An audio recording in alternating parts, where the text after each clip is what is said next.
महायुतीचा तिढा अखेर संपलेला आहे. त्या पार्श्वभूमीवर आज महायुतीच्या दोघं उमेदवारांकडून शक्तीपथामध्ये अर्ज भरण्याची नामांकन अर्जाची तयारी सुरू आहे. त्याप्रमाणे मोठ्या प्रमाणात गर्दी देखील आहे. बाहेरून देखील पदाधिकारी या ठिकाणी आले.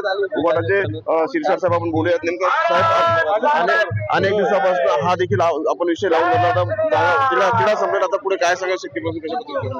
पुढे सांगायचं काय, आज दोन्ही उमेदवारांनी अर्ज भरतायत आणि तुम्ही पाहता हा उत्साह जो पाहिलेला आहे. महायुतीचे कार्यकर्ते जेव्हा रस्त्यावर येतात, जेव्हा लढायची तयारी करतात, त्या टायमाला विजय हा निश्चित असतो.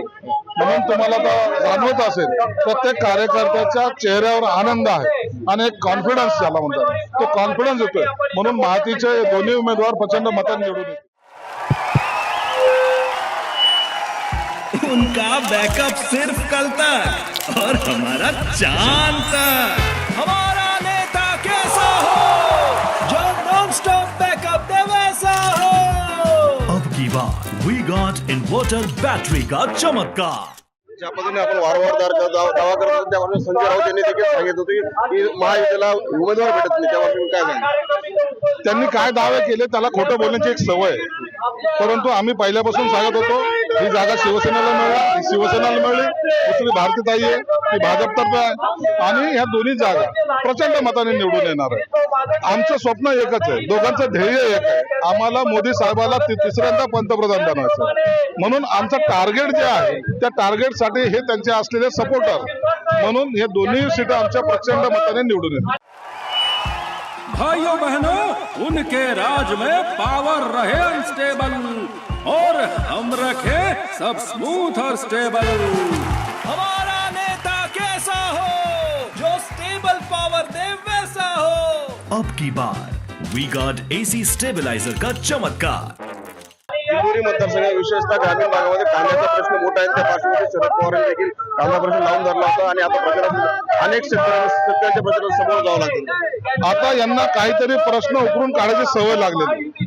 शेतकऱ्याच्या पाठीशी हे सरकार आहे हे नरेंद्र मोदी साहेबांनी सांगितलं, मुख्यमंत्री एकनाथ शिंदे साहेबांनी सांगितलं. म्हणून शेतकऱ्याची चिंता करण्यासारखं यांनी करून त्याची चिंता सरकार करेल. एकंदरीत सर्व महायुतीचे घटक पक्ष एकत्रित एक मोठे महासत्तेपासून करत येणाऱ्या काळामध्ये कशा पद्धतीने सभा आणि मोठे कोणते येणार आहेत? प्रत्येक ठिकाणी सभा आहेत. ज्या महाराष्ट्रामध्ये आता योगी आदित्यनाथ येणार आहेत, राजसाहेबांच्या सभा आहेत, मुख्यमंत्र्यांच्या सभा आहेत, अमित शहाच्या सभा आहेत आणि मोदी साहेबांच्या आणखीन 3 सभा आहेत. म्हणून आता हे वातावरण इतक्या प्रचंड प्रमाणात आता स्पीडने पुढे जाणार आहे आणि प्रत्येक मतदारसंघामध्ये जे आता राहिलेले जे मतदारसंघ आहेत त्या ठिकाणी झंझावात येईल, महायुतीचा झंझावात येईल आणि ह्या वादळामध्ये हे जे उभाटा गट आणि इतर जे आहे हे बाहेर एकदम फेकले जातील. म्हणून 45% जे धोरण आहे ते आमचं आता गणित पक्क झालेलं आहे. आता उभाटा गटाच्या लोकांना पुन्हा एकदा शरद पवारच्या तो कोणता बंगला आहे, कोणता आहे तो बंगला, सिल्वर ओकला जाऊन 14 तारखेला सामूहिक रडण्याचा कार्यक्रम घ्यावा लागेल. धन्यवाद. आपल्याबरोबर संजय शिरसाट यांनी सांगितलं की शरद पवारांच्या गटावर आणि झंझावात प्रचार करत महायुतीचा कुठेतरी विजय या ठिकाणी ठरणार आहे असं सांगितलं. मनोज शाह, टीव्ही मराठी, नाशिक.